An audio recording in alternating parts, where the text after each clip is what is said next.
rice-producing areas, with the intent of buying palay, at the right prices, no, so that we make sure that everyone is afforded quality and affordable rice. Thank you, ma'am. Thank you po. Another question from Jade Calabroso of SMNI.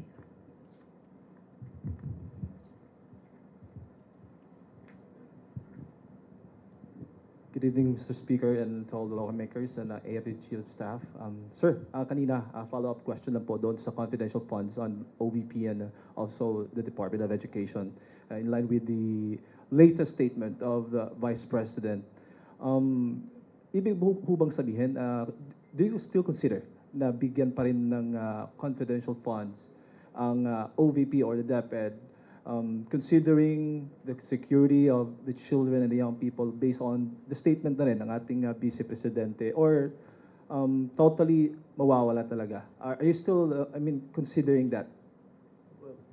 Right now, no, the collective decision of the House, no, and we had a caucus, so to speak, or we had a conference with the party leaders that, for the time being, the CIF will be realigned and put to other departments or agencies that will be best suited to conduct the security aspects, no, of the secretary or the VP's concern, and we'll be more than happy to work with the OVP's office, no, and the DepEd's, the secretary's office, on other requirements that they may have when it comes to these matters and other related needs of the respective department and the office of the OVP.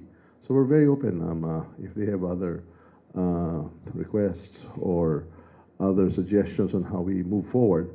As you know, where the budget process is still very, very much alive, and the small committee is meeting. We're very, very open to suggestions, but we feel that based on the earlier debates and hearings and all the questions that have brought about, we wanted to be very sensitive and to look at other ways on how to deploy these budget resources, no? And that's how we're moving forward. But we are always open and welcoming the OVP and the Secretary to give us suggestions, recommendations on whatever requirements, no, for whatever needs that the department or her office needs. Thank you, sir. Thank you. Okay, we can entertain one more question before we conclude our press briefing for tonight.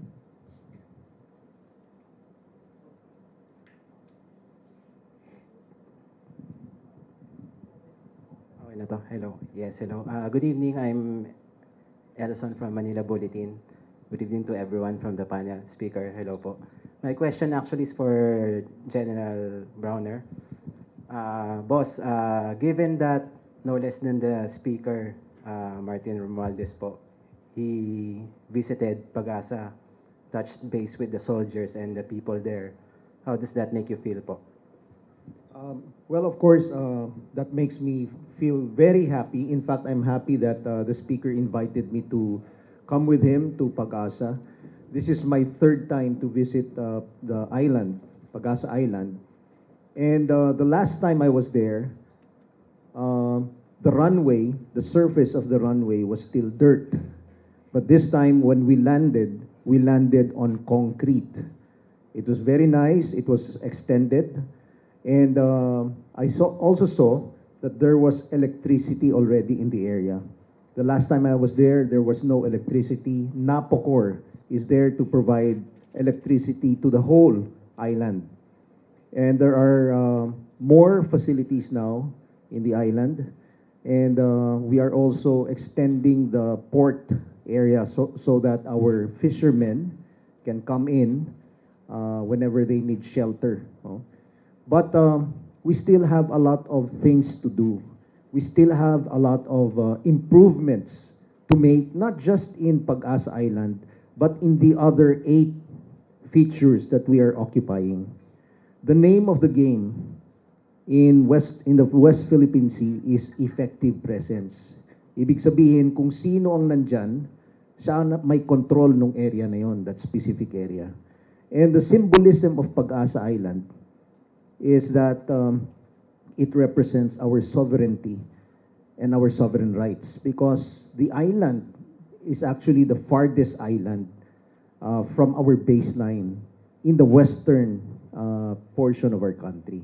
In fact, nasa labas siya ng exclusive economic zone natin. No?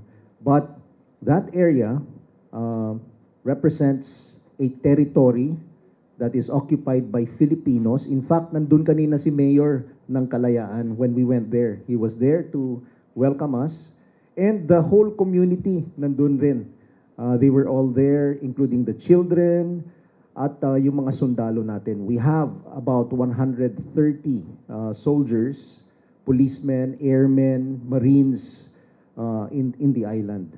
So that is why it is very important that kami po sa Armed Forces of the Philippines, we are requesting for more funds actually from Congress, because we have to develop our islands. Now, make it habitable for our soldiers and the community. Hindi lamang mga sundalo ang titira dun sa mga islands na yon, but Filipinos. No?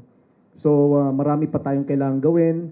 For example, mga ports, mga causeways, mga buildings, desalination machines, power sources, and so on. So, kaya po, yun yung request naman ng Armed Forces at ng DND na mapalaki yung pondo namin so that we could improve our facilities in the West Philippine Sea.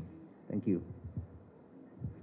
May I add again, your House leadership was in Pag-asa Island, and we were so happy and proud to have no less than our Chief of Staff, General Romeo Browner, accompanying us the whole day.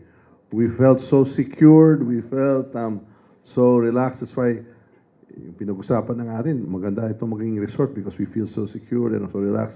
And then looming, in the horizon was a Philippine naval vessel, and the possibilities there are endless. But I'd like to thank, our members of the Armed Forces who were all present there, and even from the other agencies and department. They will make you proud. In fact, I wish, and perhaps maybe on our next visit, we'll try to get a bigger airplane and we will bring you all there. Napakaganda po. You will be proud and to see what everyone is doing there for the Philippines. Everyone, the men and women in uniform, in the services, and the residents there, they are true heroes because as the general said, the chief said, that is in the furthest most point. Ang layo na nga eh. It's all out. We were all the way out there, at the edge, literally. Ay napakaganda at napaka-importante itong bahagi ng ating bansa, the Kalayaan Island Group. That's why, again, maraming salamat to Chief of Staff and to the men and women of the Armed Forces of the Philippines. Maraming salamat. You make us very proud, sir.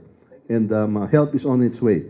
We had no less than the House leadership with the appropriations chairman there, and we saw for ourselves how important the service and the sacrifice you all do for us out there in Kalayaan.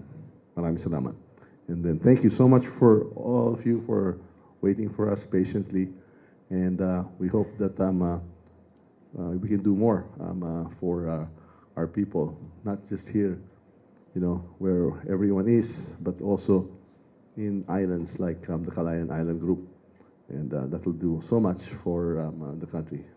Very, very proud of having visited Pag-asa Island today. Maraming salamat. That concludes our press briefing for tonight. Again, we apologize and we thank all of you. And again, good night.